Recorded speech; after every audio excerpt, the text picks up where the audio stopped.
역사를 이끌어갔던 지도자들 중에는 놀랍게도 미치광이 같은 자들이 들어 있었습니다.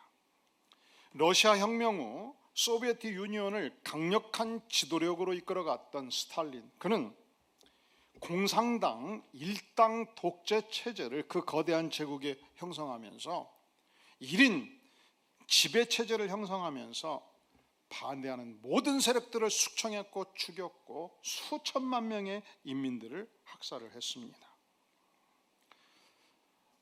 민주적 절차에 의해서, 국민투표에 의해서 정당하게 집권당이 된 정당의 정당한 절차를 통해서 총통이 되었던 히틀러, 그는 총칼로 권력을 잡은 게 아니에요.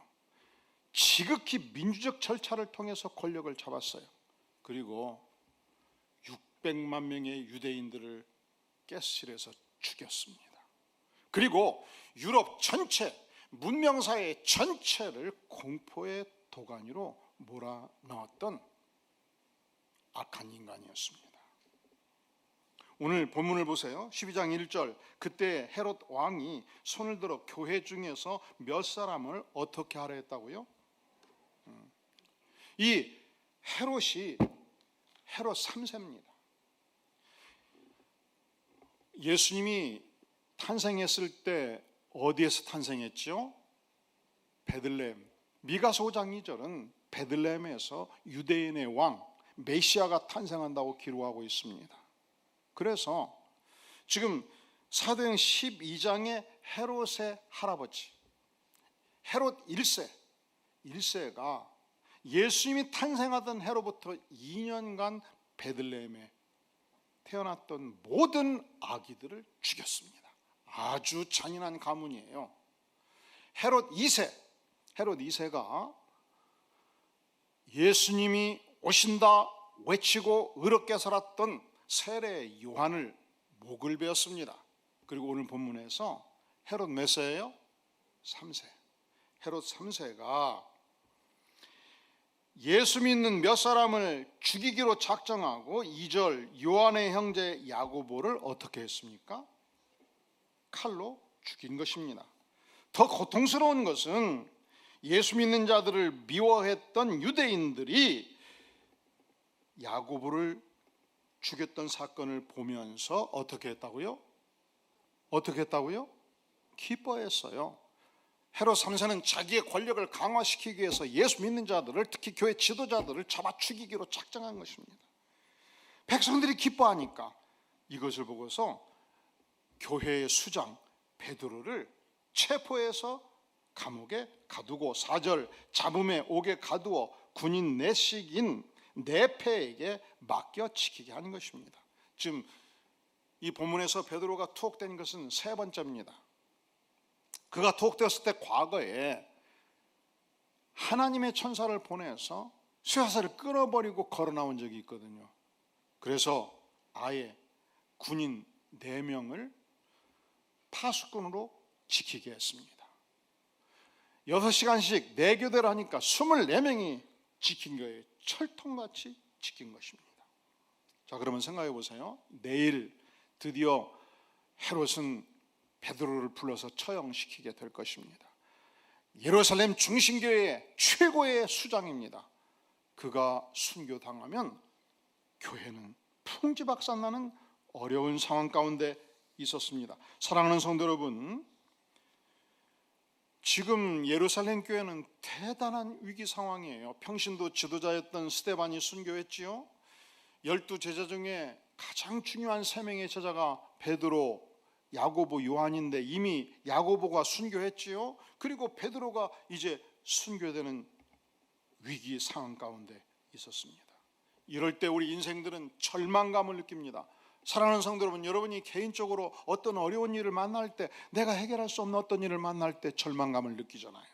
개인의 위기, 집단의 위기, 종교적 위기를 만날 때 하나님의 백성이라면 어떤 삶을 살아야 될고, 사랑하는 사람들, 여러분들은 지금까지 살면서 가정에서, 직장에서, 개인적으로 인생의 위기를 만날 때 어떻게 하셨습니까?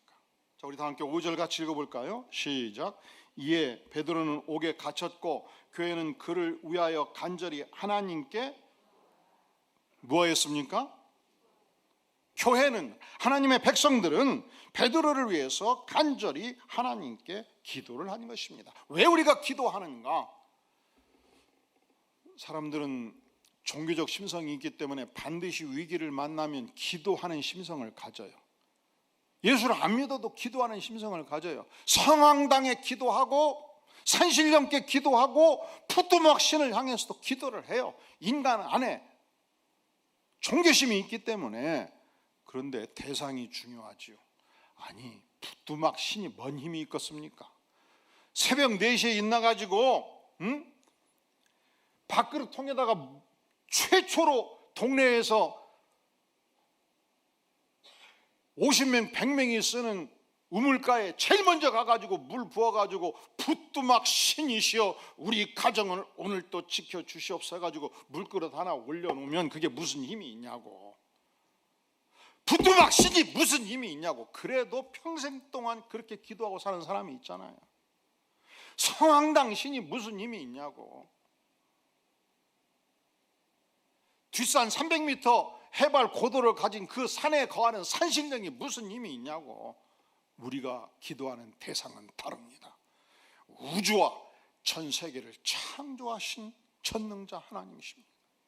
그분은 단지 산에 갇혀있는 신이 아니고 부뚜막에 갇혀있는 신이 아니십니다. 무쇠푸조하신 신이고 전능하신 하나님이시고, 그분은 목석이 아니십니다. 인격의 하나님이십니다.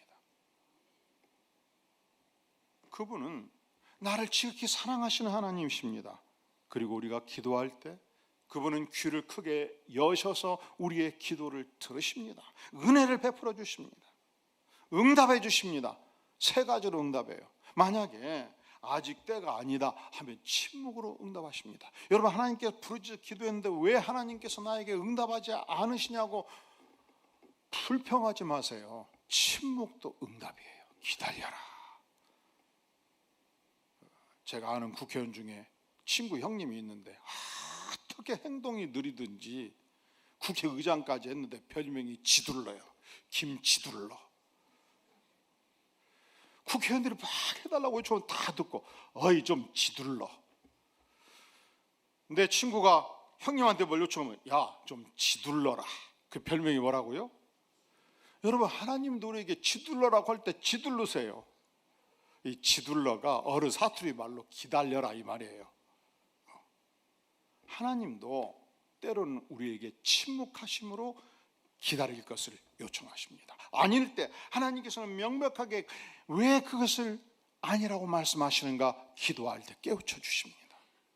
동시에 하나님께서 그렇다 내가 응답하마 예수로 응답하실 때 깨우쳐 주십니다. 그런데 하나님께서 온 성도들이 간절히 교회의 수장 베드로를 위해서, 석방을 위해서 간절히 기도했을 때 은혜를 베풀어 주셨습니다. 처벅처벅 감옥에서 걸어 나온 것입니다. 예수님이 십자가에 달리시기 전날 밤 제자들과 함께 성만찬을 했습니다. 어디에서 했습니까? 마리아의 집에서 했습니다. 마가 요한의 집에서 했습니다. 마가 요한의 어머니의 이름이 마리아였습니다. 그래서 그 장소를 마가의 다락방이라고 하기도 하고 마리아의 집이라고 하기도 합니다. 예루살렘 교회가 철학했을 때 그 집은 거대한 저택이었습니다. 12명, 70문도, 200명 모일 수 있는 아름다운 저택이었습니다. 그래서 베드로는 석방되자마자 그가 감옥에서 나오자마자 바로 마가의 다락방으로 달려갔습니다. 문을 두드렸습니다. 그때 로데라는 여자아이가 나와서 깜짝 놀란 것이요, 나 사도 베드로다. 감옥에서 이제 나왔도다. 어서 문을 열거라. 로데야. 로데가 문을 열면 될 것인데 깜짝 놀래가지고 문을 열어주지도 않고 기도하는 성도들에게 먼저 갔습니다. 성도님이시여, 드디어 우리가 기도했더니 베드로 사도가 오셨습니다. 문제는 이 기도 응답을 듣고서 성도들이 어떻게 반응을 했는가? 자, 14절 15절 같이 읽어볼까요? 시작. 베드로의 음성인 줄 알고 기뻐하여 문을 미처 열지 못하고 달려 들어가 말하되 베드로가 대문 밖에 섰더라 하니 그들이 말하되 내가 미쳤다 하나 여자아이는 힘써 말하되 참말이라 하니 그들이 말하되 그러면 그의 천사라 하더라. 베드로 사도께서 오셨습니다 그랬더니 뭐라고 했다고요? 성도들이 뭐라고 했다고요? 너 미쳤냐? 자, 묻겠습니다. 지금까지 성도들은 함께 모여서 간절히 무엇을 위해서 기도했습니까? 베드로의 석방을 위해서 기도했죠. 베드로가 감옥에서 나왔을 때 성도들은 박수치며 환영했어야 되지요. 그렇지요. 오늘 사실은 말레이시아의 진영선 선교사님 인사하러 오신다고 그랬는데 죽전 청년부에 설교가 있어가지고 죽전으로 오셨어요. 근데 제가 눈이 안 좋아가지고 멀리 앉으니까 얼굴을 구별을 못했는데 설교를 한참 하다 보니까 보이더라니까. 그래서 중간에 우리 진영선 선교사님 선교에서 고생하다 오셨는데 박수로 환영해 주시면 감사하겠습니다. 설교 중간에 그렇게 박수를 쳐줬어요. 잘했어요? 잘못했어요? 고생하다 왔으니까 환영을 해야죠. 지금 베드로가 감옥 가서 양쪽에 군사한테 묶여가지고 하룻밤 자고 드디어 나왔으면 어떻게 하면 되겠어요? 박수 쳐서 환영하면 돼. 근데 지금 뭐라고 하고 있어요? 왔다고 말하는 로데한테 너 미쳤냐? 묻겠어요. 자, 그러면 저들이 간절히 기도하고 그 기도를 믿었을까요? 안 믿었을까요? 많은 경우 우리 성도들이 간절히 기도하고 안 믿어요. 가끔 성도들이 부탁합니다. 목사님 이거 위해서 기도해 주세요. 2달, 3달을 간절히 기도하고 나중에 물어봐요. 그랬더니 다 이루어졌거든요. 근데 먼 산 보듯이 다 나았어요. 그래서 내가 간절히 기도했단 말을 못해요. 왜? 기도의 결과라 나은 것이 분명하지만 본인은 의사가 낫게 했다고 생각하니까 더 이상 말을 못하는 거예요. 카나다 어느 교회에서 있었던 일입니다. 위층에는 교회고 지하실에 댄스홀이 있었습니다. 밤마다 띵까 하니까 예배에 방해가 되고 기도회가 방해가 되고 사람들을 잘못 유혹하는 그 댄스홀이 있으니까 성도들이 작정하고 기도하기 시작했습니다. 하나님, 어찌하든지 댄스홀이 문 닫게 도와주시옵소서. 교회가 인수한 날이 있게 도와주시옵소서. 간절히 기도를 했는데 어느 날 댄스홀이 불타버렸습니다. 그런데 사장이 안 거예요. 교회가 댄스홀 망하라고 기도하고 있다는 사실을 안 거예요. 그래서 성질이 나가지고 재판에 고소를 해버린 거예요. 드디어 재판정이 열렸습니다. 댄스홀 사장이 외칩니다. 교회가 기도해가지고 우리가 망했으니 5억 손해배상 하시오. 그랬더니 교회 대표자가 말합니다. 우리가 기도한 것을 부인하지는 않습니다. 그런데 기도했다고 그래서 망하라는 보장이 어디 있습니까? 그것을 왜 우리가 책임져야 됩니까? 그때 판사님께서 명판결을 하셨습니다. 댄스홀 사장님은 하나님을 믿는 믿음이 출중합니다. 교회 대표자는 하나님을 향한 신앙이 전혀 없습니다. 이상 끝. 우리가 인생의 위기를 만날 때 어떻게 해야 되는가? 전능하신 하나님께 나아가서 납죽 엎드려 기도하고 부르짖어 기도하되 믿음으로 기도하라는 거예요. 우리가 인생의 위기를 만날 때 어찌해야 되겠습니까? 오늘 말씀에서 베드로는 이제 다음 날이면 처형되기로 확정된 그 전날 밤 무엇을 하고 있는가? 6절 같이 읽어볼까요? 시작. 헤롯이 잡아내려고 하는 그 전날 밤에 베드로가 두 군인 틈에서 두 쇠설에 매어 누워 자는데 파수꾼들이 문 밖에서 옥을 지키더라. 이미 세 번째 투옥이거든요. 과거에 투옥됐을 때 하나님의 사자가 쇠사슬을 딱 끊어가지고 감옥을 나온 경험이 있었던 만큼 헤롯 왕은 베드로를 철저히 지키도록 명령을 때려놨어요. 4명이 지키지 않습니까?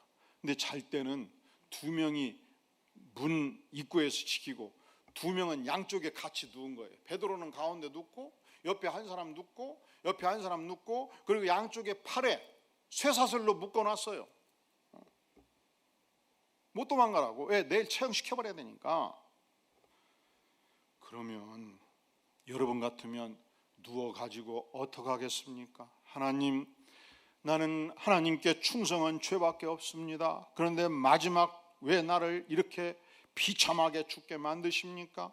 왜 쇠사슬로 꼭 묶어놔야 됩니까? 하룻밤 좀 편히 자게 해주시면 안 됩니까? 하나님은 과연 살아계십니까? 내가 왜 그렇게 이곳에 해야만 됩니까?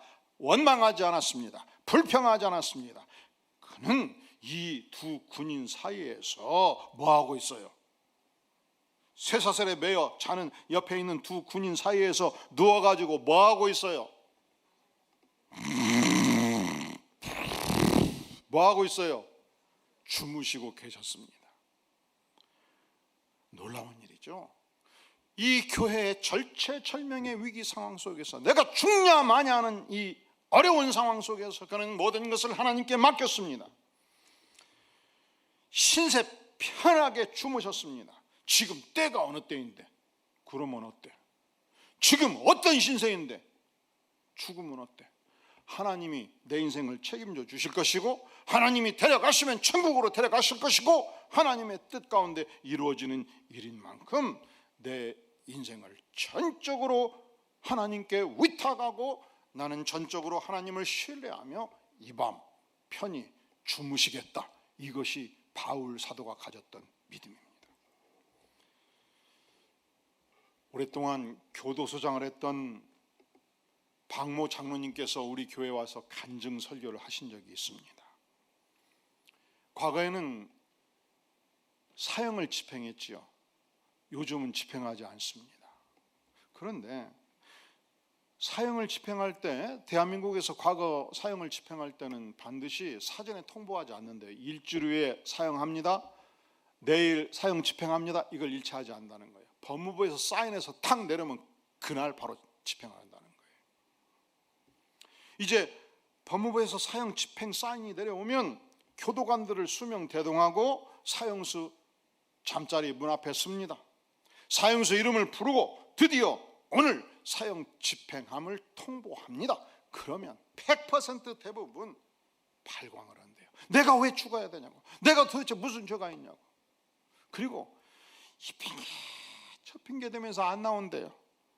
소변을 봐야 된다 10분, 대변을 봐야 된다 10분, 물 한 잔 먹고 싶다 10분. 그래서 끌려 나오면 온몸으로 저항을 한다는 거예요. 소리를 고래고래 지른다는 것입니다. 그런데 베드로는 어떻습니까? 내일이면 집행될 것을 알았습니다. 베드로는 어떻습니까? 그럼에도 불구하고 편안히 주무신 것입니다.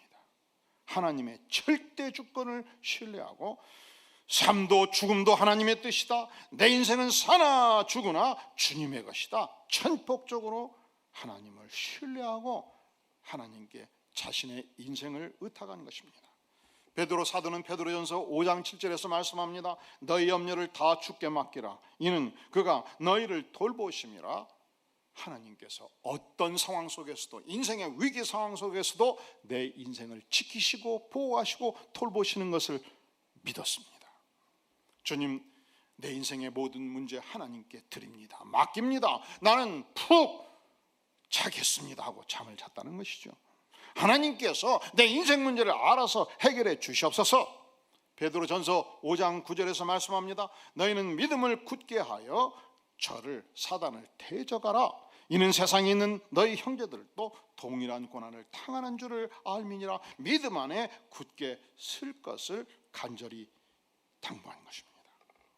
우리가 인생의 위기 상황을 만날 때, 인생의 시련을 겪을 때 어떻게 해야 되는 것인가? 첫째로 하나님께 겸손히 나아가서 간절히 부르짖는 것입니다. 믿음으로 부르짖는 것입니다. 믿음으로 기도하는 것입니다. 두 번째로 온전히 나를 사랑하시는 전능자 하나님을 믿고 내 인생의 문제를 하나님께 맡기는 것입니다. 그분을 신뢰하고 맡기는 것입니다.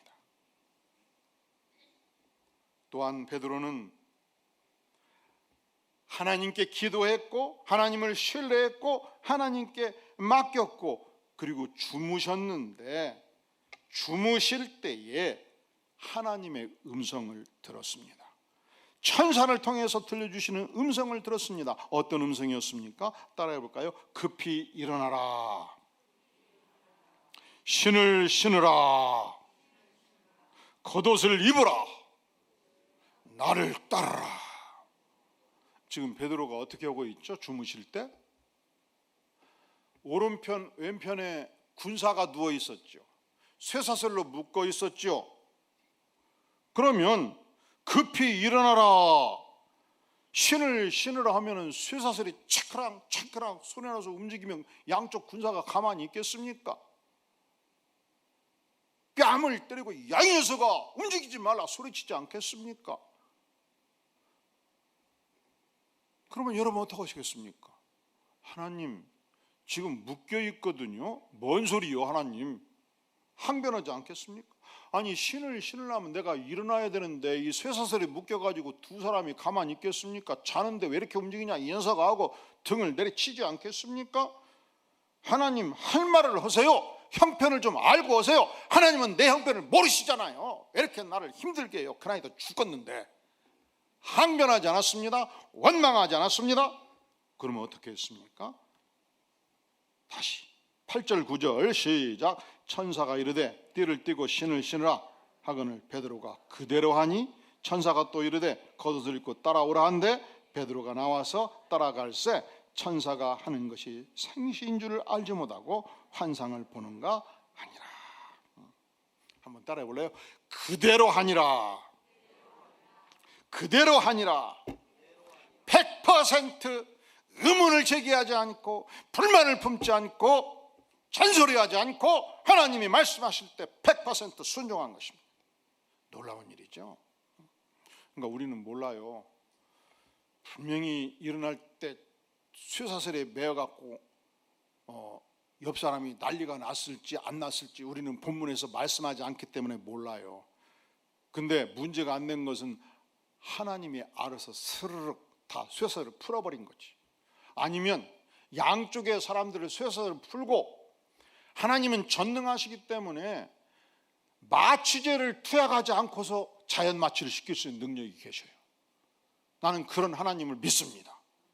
쇠사슬을 풀었고 두 사람을 마취시켜놓고 나는 유유히 일어나서 걸어 나온 것입니다. 그리고 모든 문을 자동으로 풀어 헤친 것입니다. 하나님은 가능하십니다. 내가 믿는 하나님은 전능하신 하나님이기 때문에 사랑하는 자로 해서 어떤 일도 하실 수 있는 하나님이기 때문에 베드로는 의문을 제기하지 않았고 베드로는 100% 그대로 따랐고 순종을 한 것입니다. 이것이 믿는 자에게 일어나는 위대한 사역입니다. 사랑하는 성도 여러분, 우리가 하나님의 말씀을 순종할 때 자꾸 머리 좋은 사람들은 질문이 많고 자꾸 머리 적은 사람들은 순종 않고 순종을 피할 수 있는 모든 할 수 있는 행위를 하려고 그래요. 그런데 별 효과가 없어요. 첫째로 반항하는 거거든요. 두 번째로 원망하는 거거든요. 그러니까 하나님도 알았다, 네 뜻대로 하거라. 그 대신 내가 너를 돌보는 것은 힘들다 하시지 않겠어요? 베드로는 아니었습니다. 하나님께서 말씀하실 때 이유를 달지 않고 원망하지 않고 100% 그대로 순종하여 놀라운 축복을 덧입게 된 것입니다. 1800년대 후반 유럽과 아프리카에 큰 영향을 준 인물이 있었습니다. 그의 이름은 앤드류 머레이였습니다. 그는 평생 하나님께 기도하는 삶에 헌신하였습니다. 기도할 적마다 하나님께서 놀랍게 역사하셨습니다. 그리고 내가 기도할 적마다 하나님께서 역사하시는 그 은혜를 기억하며 하늘 문을 여는 기도라는 위대한 작품을 썼습니다. 그는 평생 하나님께서 말씀하시면 100% 순종하기를 원했습니다. 온전한 항복, 절대적인 복종, 영어로 absolute surrender. 우리가 하나님께 나아갈 때 하나님이 말씀하시면 일체 이유를 제기하지 않고 질문하지 않고 완전히 엎드러져 순종하는 모습.